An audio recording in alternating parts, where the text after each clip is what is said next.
I want to talk today about two attacks on Israel, neither of them in the Middle East. The first was in Turtle Bay, which is where the United Nations has its New York headquarters. The second was in The Hague, which is where the International Criminal Court is located. I'll remind you that The Hague is about 40 miles from Amsterdam, where Israeli soccer fans were violently assaulted. Karim Ahmad Khan is the prosecutor for the ICC. He issued arrest warrants for Israeli Prime Minister Benjamin Netanyahu and former Defense Minister Yoav Gallant. Now, to be fair, Khan also issued a warrant for Mohammed Deif, who was the head of the military wing of Hamas in Gaza. As he and you may be aware, Deif is dead. The Israelis eliminated him. I'm going to guess that means his lawyers won't put him on the stand.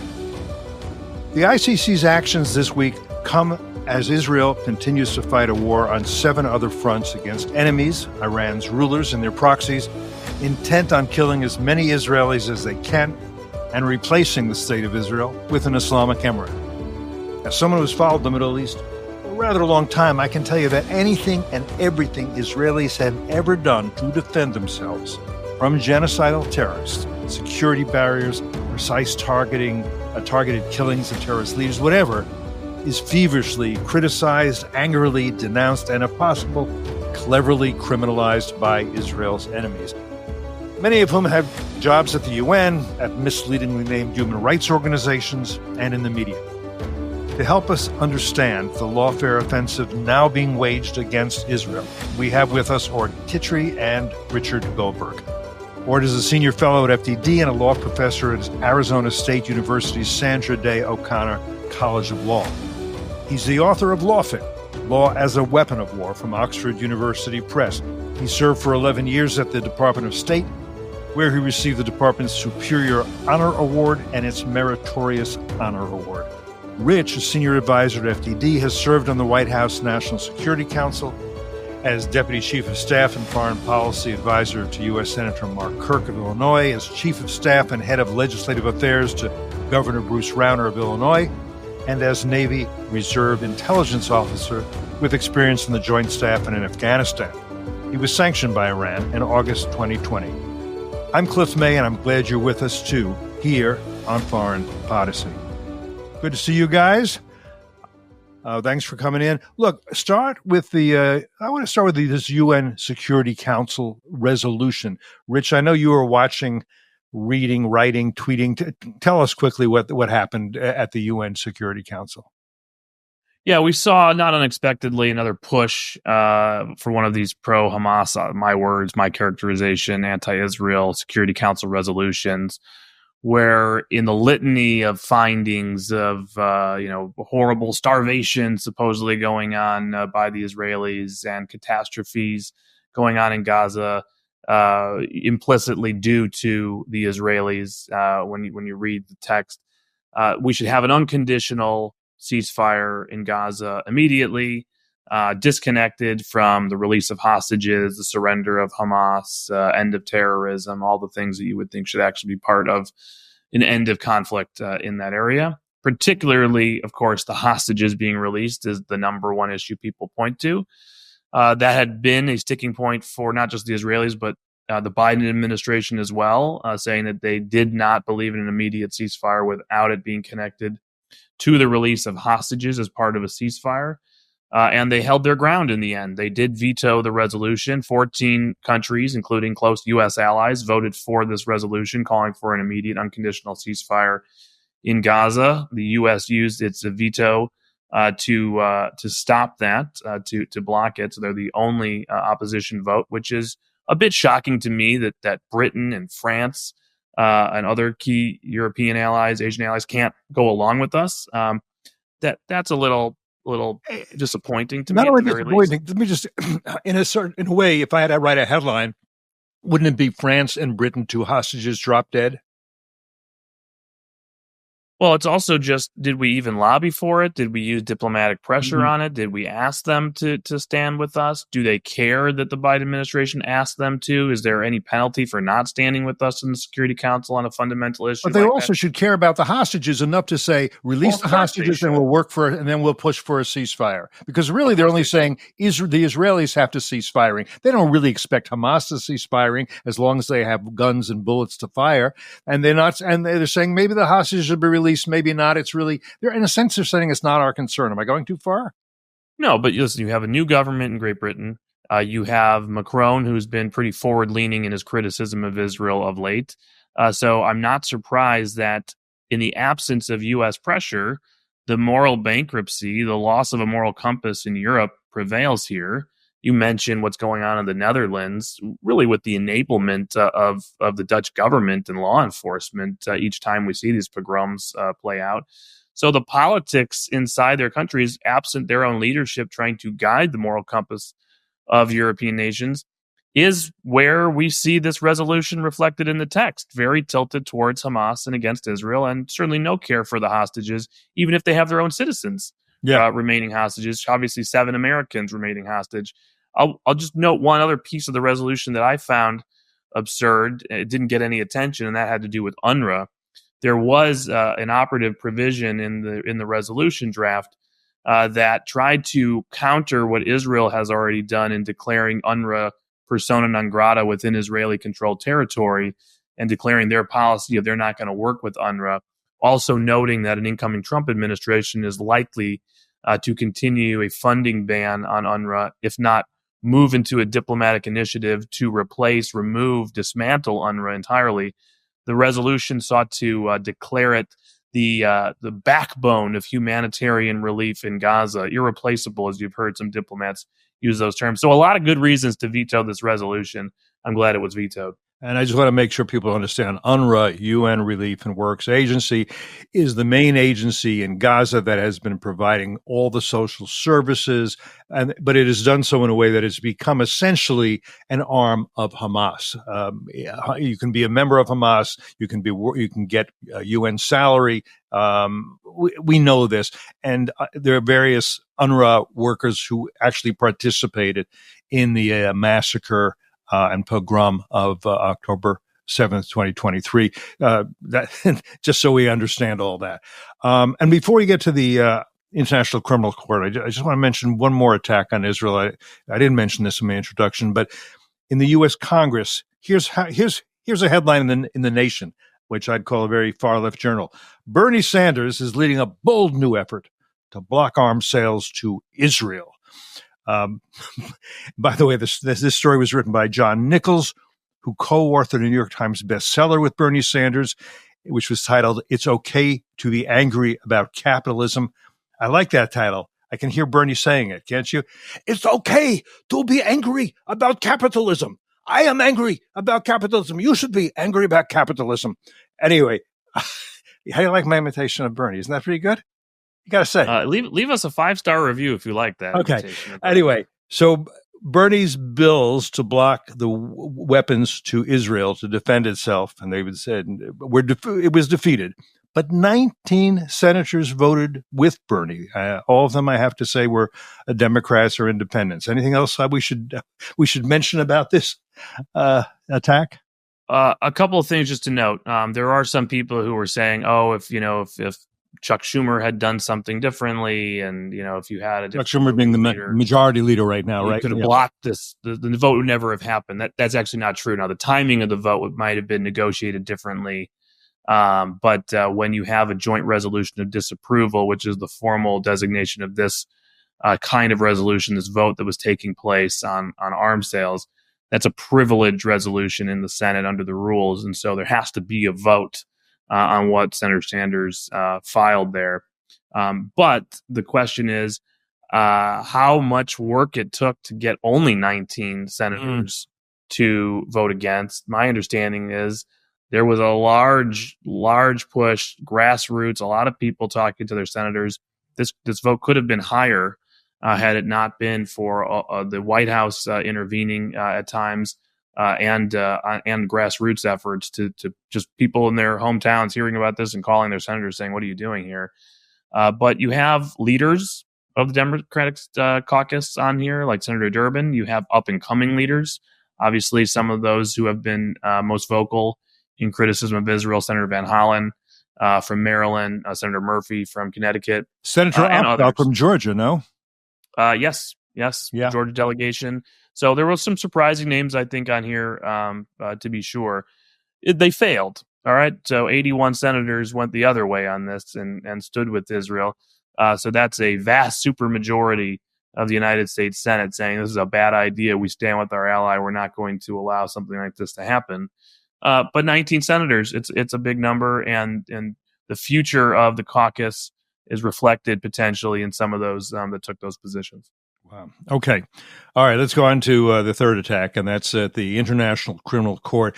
Or really briefly, just so people know, what is the ICC, the International Criminal Court? And maybe because people get confused, how does it differ from the International Court of Justice, which is also in The Hague?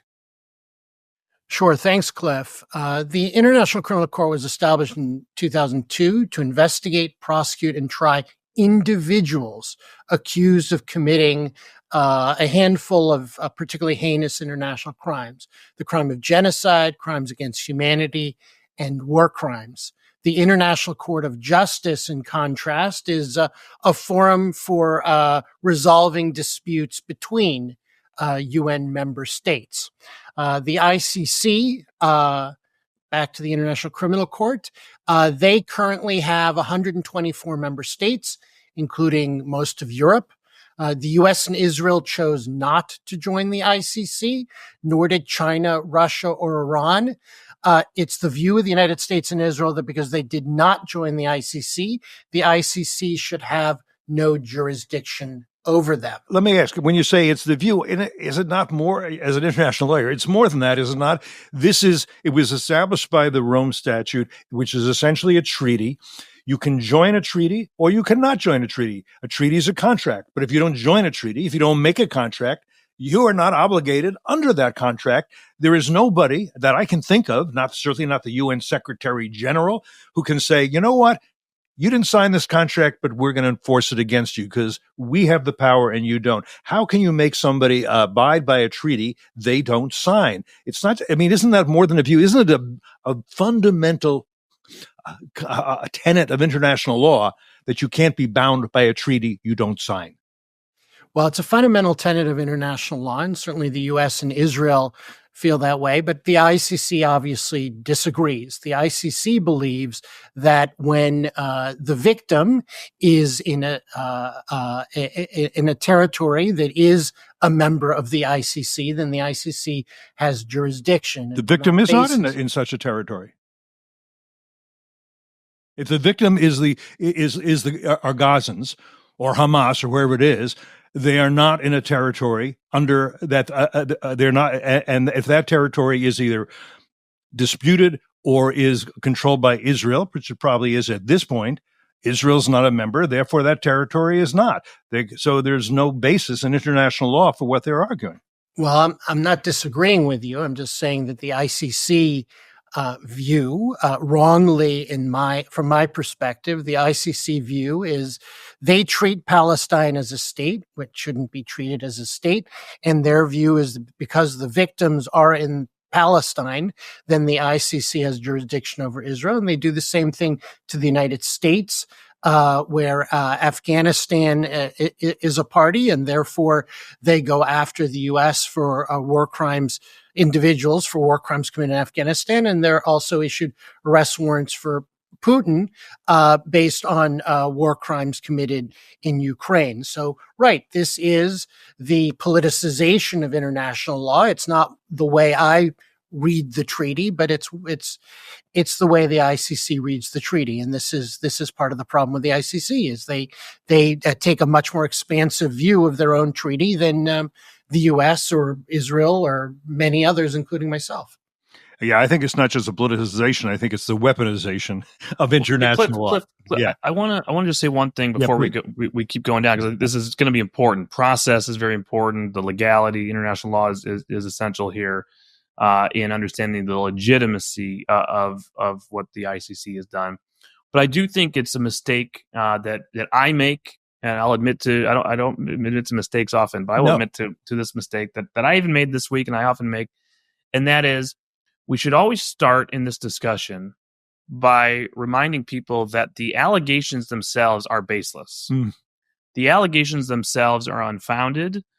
They are corrupted, fictitious. They're basically Hamas giving testimony and saying this is what you should do in an indictment. And it's not like they're going after some unit of the IDF that stands accused of doing something that could be considered a war crime, which is, Orde can correct me, but what has been done against the United States in Afghanistan. This is saying at a leadership level, the state, right? The prime minister and the defense minister, the state has perpetrated war crimes with great intentionality from the top, ordering it on down to the entire army, to the entire state apparatus to conduct war crimes against Palestinians in Gaza. It is a blood libel. It is a blood libel, fundamentally. It's not like they found some unit and here's some commander and we think they did this to Palestinians and we have this documentation.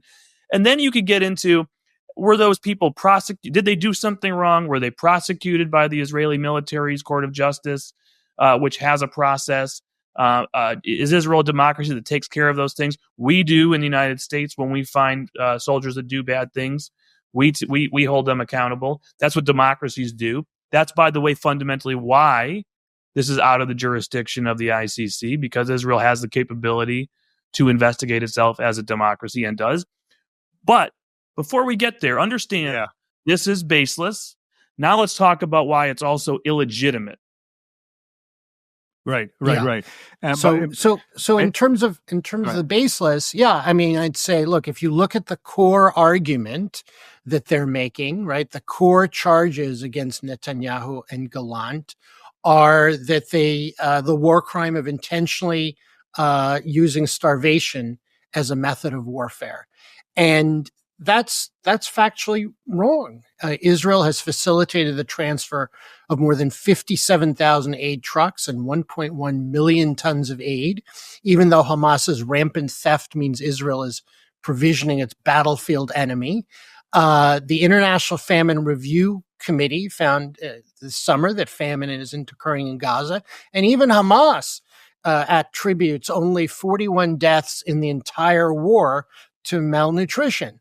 So this is wrong. They're arguing starvation as a method of warfare. They're not arguing shooting crimes that some Israeli sergeant, went crazy and shot civilians. They're arguing a state policy of using starvation as a method of warfare, and it's wrong.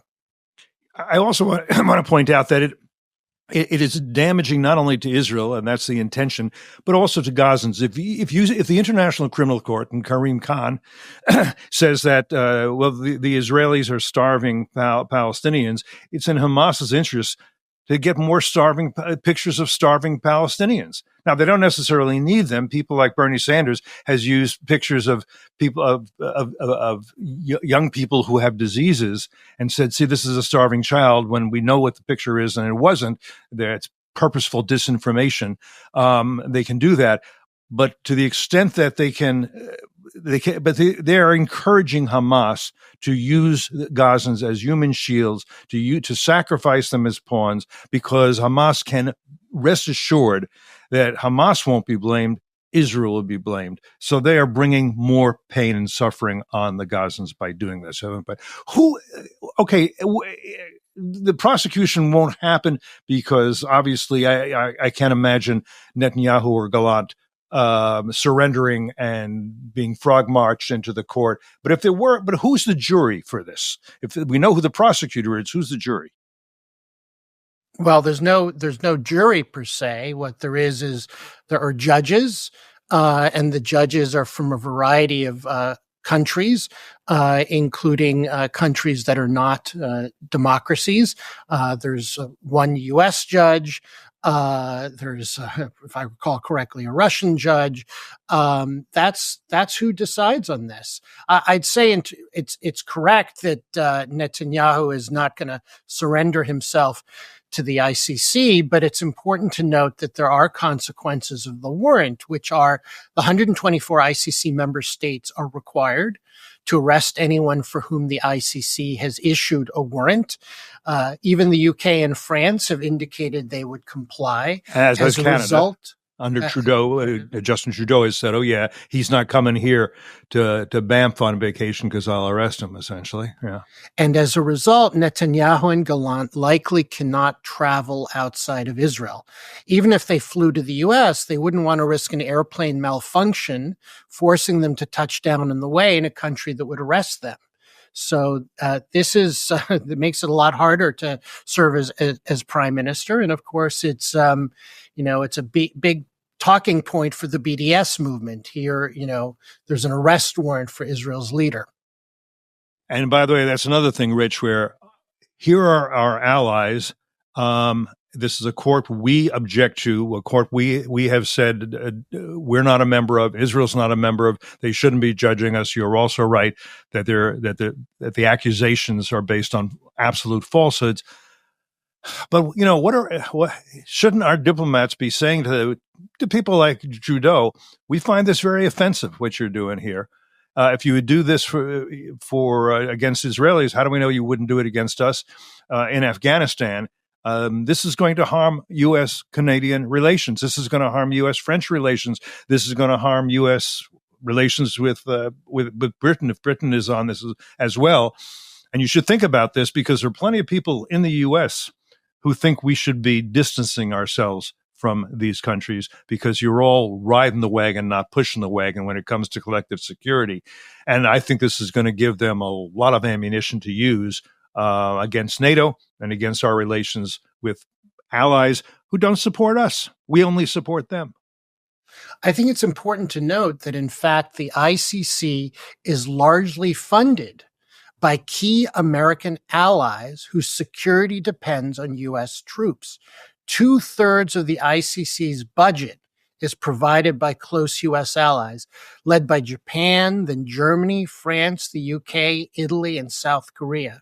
So here they are funding the ICC's legally and factually baseless attacks on Israel, which basically create a very dangerous precedent that puts at risk the very U.S. troops that defend those key allies. So this is something where the president needs to be talking to these countries and saying, look, you are literally undercutting our defense of you.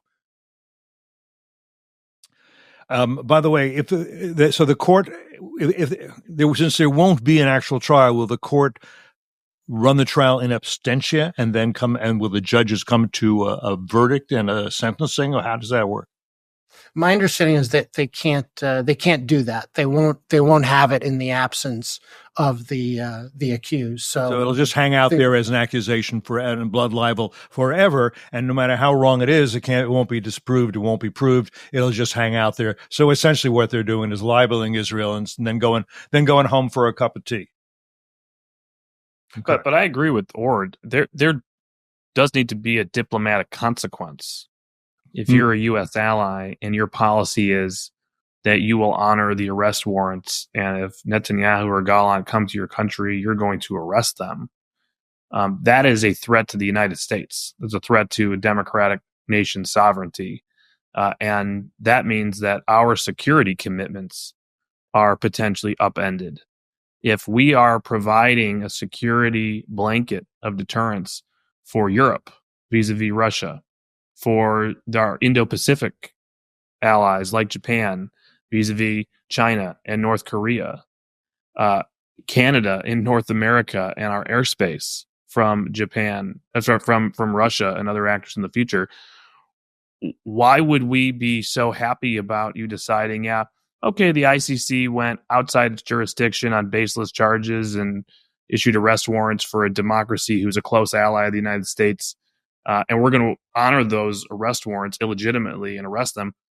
Why wouldn't we expect that would happen to our Secretary of Defense, our president, other leaders of our government in the future if this kangaroo court is allowed to continue down this pathway? So if you are a close democratic ally of the United States that does rely on security commitments from the United States, you should not be honoring this. You should be saying very clearly this is illegitimate and we will not honor this. Otherwise, we need to consider our options.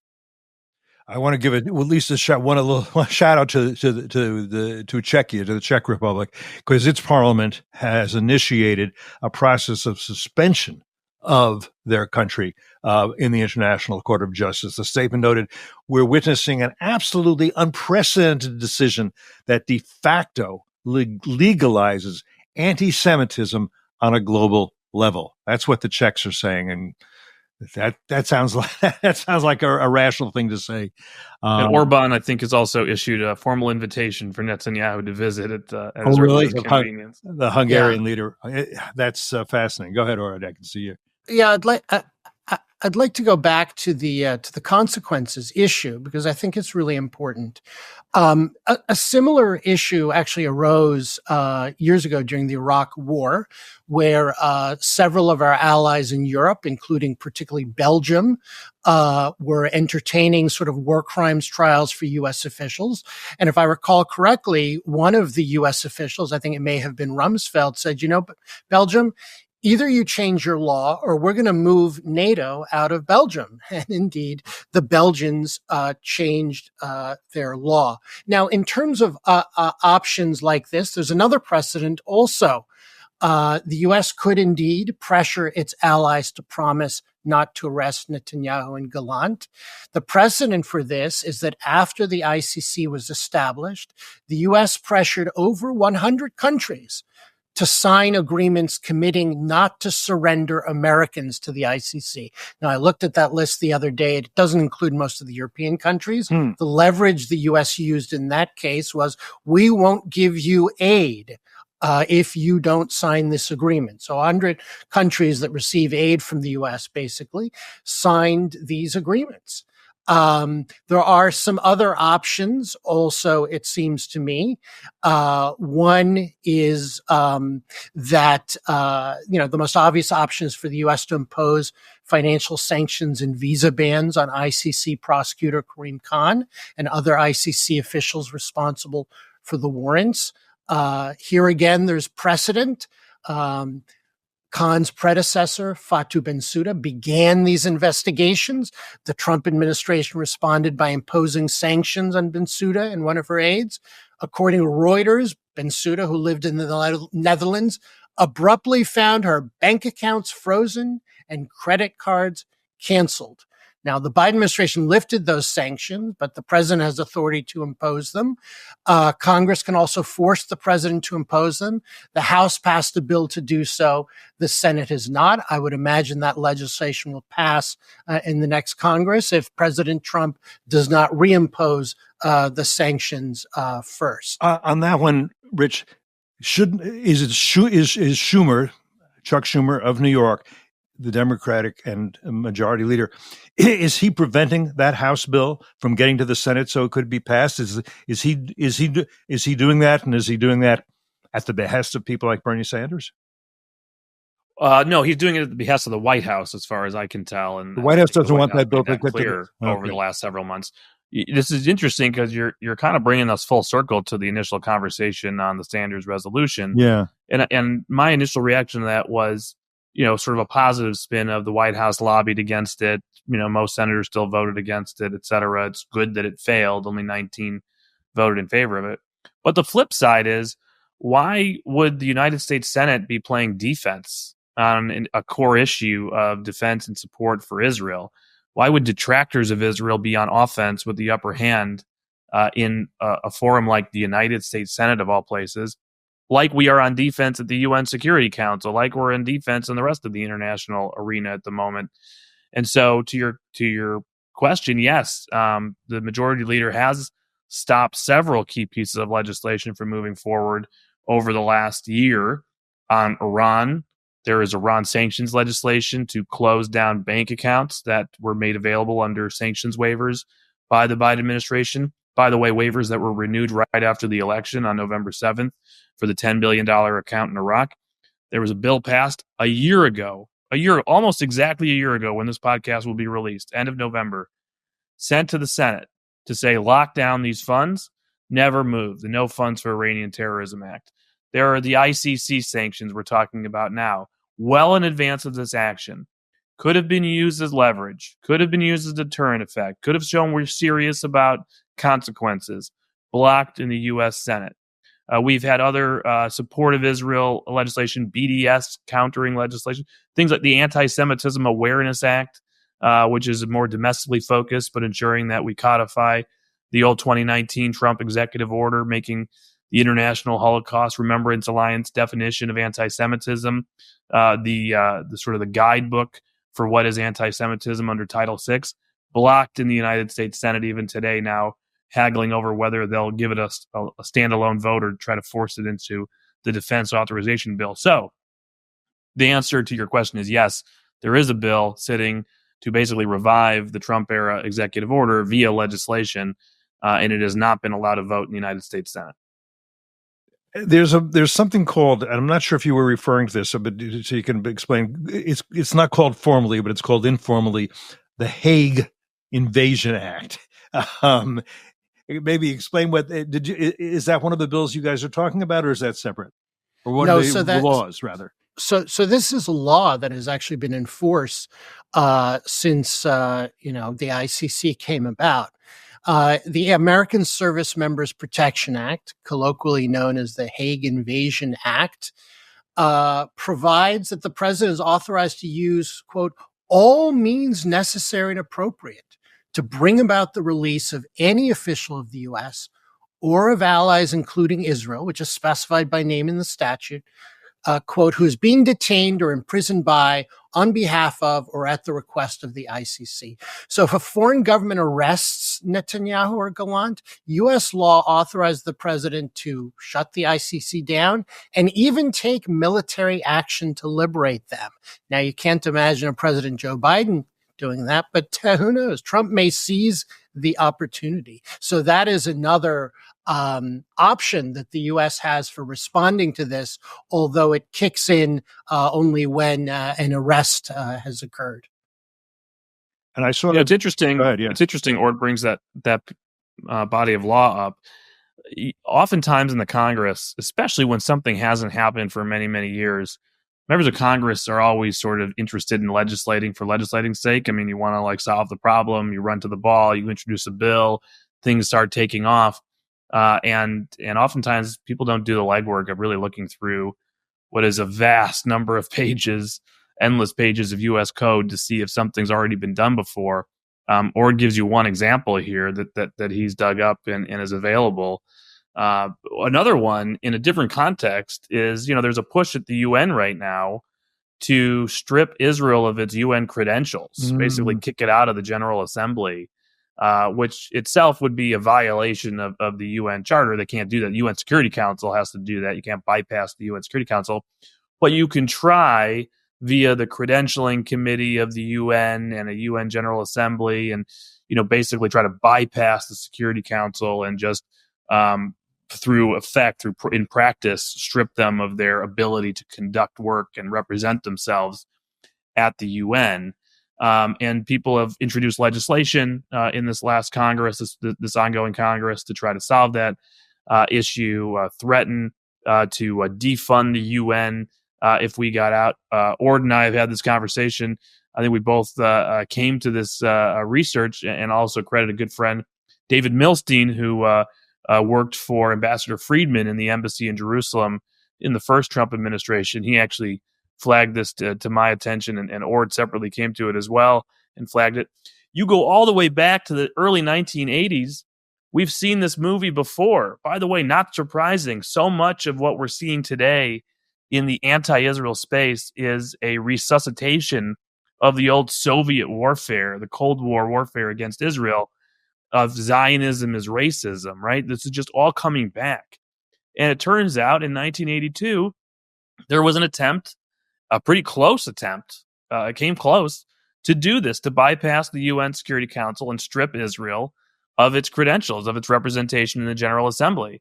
And the Reagan administration, with Jeane Kirkpatrick as the ambassador to the UN, Jeane Kirkpatrick, Cliff, your old friend, one of the visionary founders of FDD, wrote an op-ed in the Washington Post summarizing everything that had happened back in 1983. There's a 1989 op-ed. She looks back in the early 1980s, and she talks about how the Arab bloc was moving to deny Israel participation in the General Assembly because it had declared Israel as not a peace-loving state. And that's the requirement for membership in the UN. Well, Congress, with the administration's support, the Reagan administration, came back and passed a law. And it said if Israel is illegally expelled or suspended or denied its credentials, in this being this context of violating the UN Charter, making it illegal, then the U.S. can reduce its annual assessed contribution to the United Nations. So we have a lot of these ideas on the books. We don't need to re-legislate.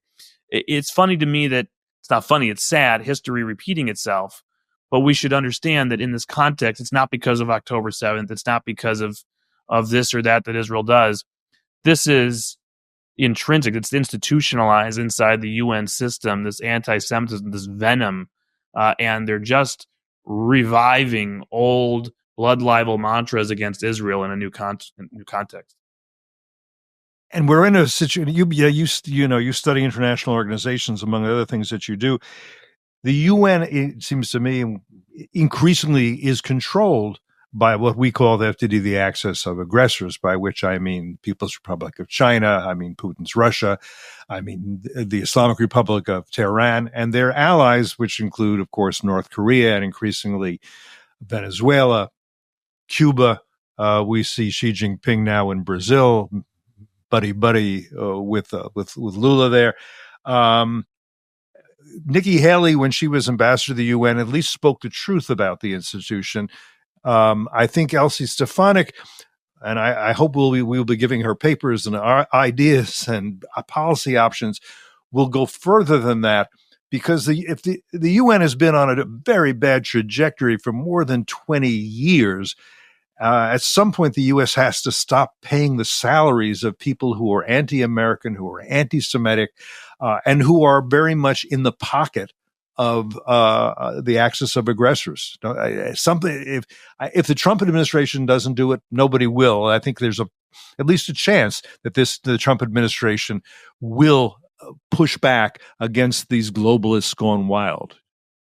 I want to underscore, Cliff, just how important that point is that you made. The U.S. is the largest donor to the UN. Its contributions reportedly account for 1/3 of the organization's total budget. Let's break it down, right? And what are we talking about? Well, the U.S. contributes 22%, which is $1.54 billion of the UN's core administrative budget. It contributes 25% of UN peacekeeping funds. That's $1.37 billion in 2024. And the U.S. contributes some $10.8 billion per year in voluntary contributions to various UN-related humanitarian relief agencies. So we really are paying, and we other than, some 20 years ago, we generally have not used our contribution aggressively as leverage to get change. And Rich, if I want to just mention why it's been so hard to get agreement from Congress, from the State Department, from the White House, and it would take all of them together to say, okay, we have to make some changes. We have to make them understand that we're not going to just simply continue to sign checks and pay the bills while they are doing things that we think are criminal, our blood libel, our weaponization of international law, perversion of international law. If we don't stand up to them, nobody else will. We know, in fact, our allies are all accessories to these crimes, which disturbs me greatly. So here's my reflection on this, and I think this is sort of the big picture of the evolution in U.S. approach, view of the UN, and the still evolving strategy that I think that we need to find that is successful vis-a-vis the UN. We are still, many of us, living in the 1990s and the early 2000s. That's really what I think is happening.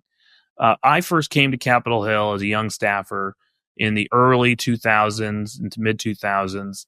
My boss at the time, then Congressman Mark Kirk, was on the State Foreign Operations Subcommittee of Appropriations that handles all the foreign aid. I was able to have the debates and be in the mix of UN reform ideas at the time. John Bolton's at the UN. They're pushing various UN reforms at the time. a lot of UN reform talk at the time because of corruption that had been found within the UN system. Oil for food had broken. I think FDD scholars had played a role in that back in the day. So I think that we had conversations at the time about defunding the UN, and it was such a crazy idea to people. I mean, the concept, the motto, defund the UN, it was really extremist talk.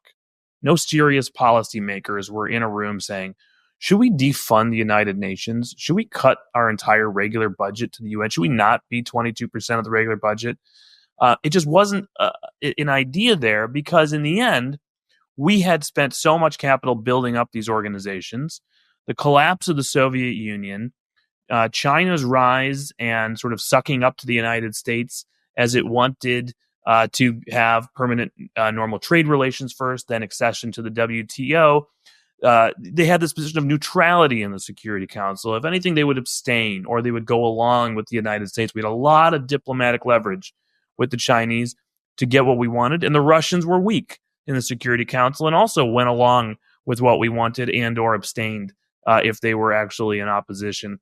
And this started evolving into the 2000s, and it's really taken a long time for us, to say this is not the same UN Security Council that many of the sort of, I don't want to say adults, because I don't like that term adults in the room that the Biden folks used when they came into office, but the grown-ups now of foreign policy who were younger in an age where the U.S. really had its heyday in the UN system, and to just sort of say to an organization, it's our money, it's what we want to do, let's go. UN Security Council resolution, let's go. Right? France objecting to the Iraq war was like sort of the big, like, whoa, somebody can stop us in the UN Security Council from doing something. But then we kept sort of, going along with Russia and China as we were able into the 2000s, until Russia grew obstinate. And then a few years later, China joined as a partner in being obstinate as well and vetoing things. So we have fallen asleep at the switch outside of the UN Security Council through this process, sort of just believing we're there. We got representation. We got State Department bureaucrats. We send checks. We have good work. And we have not really thought about, hey, these two great powers that are competing with us that have grown very obstinate in the UN Security Council and appear to have a strategy to undermine the United States and attack our allies. Is it possible they've also had a strategy in all the other UN organizations as well to undermine us? Should we have a strategy to push back and fight back where possible? So I think that started midway through the Trump administration. You started to see ideas of countering China in the UN system. You started to see Nikki Haley having, these big grandiose displays in the Security Council, a la Jean Kirkpatrick back in the day, and sort of the height of the Cold War theatrics we think about in the Security Council. I think we're back to that dynamic now. And I think we're back in a Cold War mentality that there are other powers in the system. They've gained control in many areas. They're using their power and influence, including their permanent member veto status at the Security Council. And we need a strategy to fight back. It's not a cocktail party anymore. It's political warfare. Yeah. Look, Neil Ferguson, the historian, I think began to talk about this as early as 2018. H.R. McMaster, who chairs our military center, talks about this. We are in Cold War 2.0. And what you just described is a reality that a lot of people simply don't recognize. And if you don't recognize reality, you can't have policies to address that reality and change that reality. And that has to happen. Cold War 2.0 is not exactly the same as Cold War 1. But neither was World War I and World War II exactly identical. If we understand we're in a Cold War, then we can develop a strategy to fight it and understand that it's more than what people. I hate the way it's often described. Well, we're in a great power competition. That sounds like it's the Olympics. May the best country win. We don't really care. Ha ha. We're going to shake hands at the end. No, we're talking about whether or not the strongest communist regime in all of world history will dominate the world order, in conjunction, in partnership with the imperialists of Moscow and with the jihadist imperialists of Tehran and with the crazy Kim Jong-un dynasty in North Korea. That's what we're talking about. That's not a recognition. A lot of people at high positions in government currently don't understand that is the reality. in terms of the blood libel and the weaponization of international law now going on, and this is my last thought, I'll let you have your last thoughts. It just seems to me that this administration, hopefully in the next administration, needs to come down very hard on the heads of the ICC, legitimizing it, funding it, and really pressing on our allies. If you're on our side, stop giving in to these people. Stop supporting them. Stop giving them money. Stop giving them legitimacy. Stop going along with that because it's easier. Show that you're our allies and you're contributing to the collective security of what I'd still like to think of as a free world. Your last thoughts from you, Ward, and then a few more thoughts from Rich, and we'll go. Yeah, I agree with you. They say push has come to shove, and it's time to push back hard. I'd note, as Rich mentioned, that the U.S. law provides that if any UN body, including the General Assembly, rejects Israel's credentials or otherwise curtails Israel's participation, U.S. defunding is required. The U.S. must. There is no waiver. The U.S. must suspend its own participation in the UN and also suspend its contribution. So the Palestinians may do us a favor by trying to suspend Israel from the General Assembly in December. I think Donald Trump is going to see this as an opportunity to take a hard stance. Final thoughts, Rich? Yeah, listen, just to go back to the ICC issue at hand where we started and where I'd want to end, I actually am one who believes we need to go farther than what already exists in the proposals, the past executive order, the idea of just seizing assets, canceling credit cards for Kareem Khan and maybe other officials at the ICC. I don't think that's good enough at this point. I think this is a very dangerous organization that if you allow this action to stand and its members to recognize its legitimacy despite its obvious illegitimacy, our national security is in danger. And so I believe it's time for us to bring an end to this organization in ways that we have the power to do. And if not, force massive reforms in the organization from our closest allies who continue to fund it, as Orde said. I would like to know where the ICC banks. I bet it's a pretty prominent Netherlands bank where it actually keeps its money and pays its salaries out of and pays its vendors.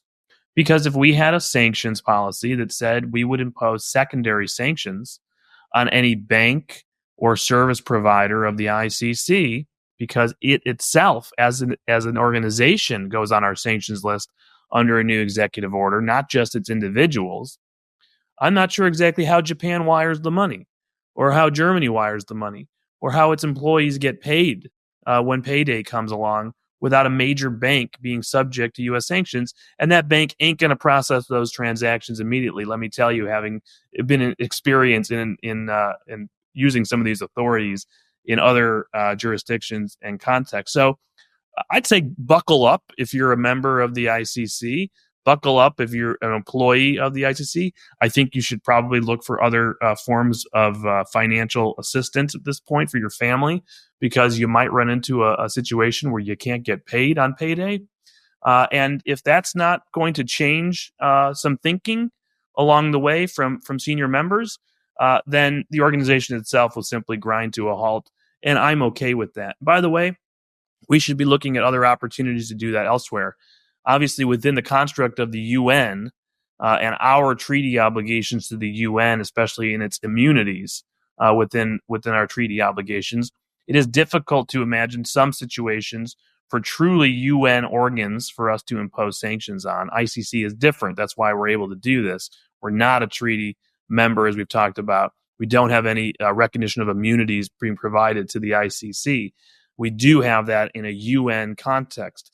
However, we know there's a controversy over whether or not we should consider UNRWA to be independent of the UN or not. There's civil litigation going on right now of victims of October 7th trying to sue UNRWA and UNRWA employees. The current Justice Department has intervened in the case and said, you can't do that. UNRWA is immune to civil litigation in the United States because they are an organ of the UN. They're not an independent agency that would need to be covered by separate bodies of laws and executive orders to provide them immunities. Well, I think if Pam Bondi becomes Attorney General, one of my suggestions would be for the DOJ to withdraw that position and state a new position that actually we believe UNRWA has evolved into becoming something independent because of how it operates. Well, that should have implications into immunities. That could have implications into saying, hey, you know what? We also now have a body of evidence that UNRWA is fully complicit in providing material support to terrorism. Wonder if we have any terrorism sanctions authorities on the books that we could use. I know this is all controversial. It'll be litigated. It'll be debated. But this is the direction we need to take for organizations that have been institutionalized and weaponized to hurt the United States and our closest allies. Of course, I agree. The ICC, UNRWA, and the UN, they're all doing tremendous damage. I think we want to push in this administration and what's left, and in the next administration for doing damage to these organizations that are not friends of ours or friends of our allies, and that are very much in the pocket of those who are waging a Cold War against us. All right, we'll talk more soon, I'm sure. Rich, thanks very much, or thanks very much. Thanks to all of you who have been with us for this conversation here today on Foreign Policy.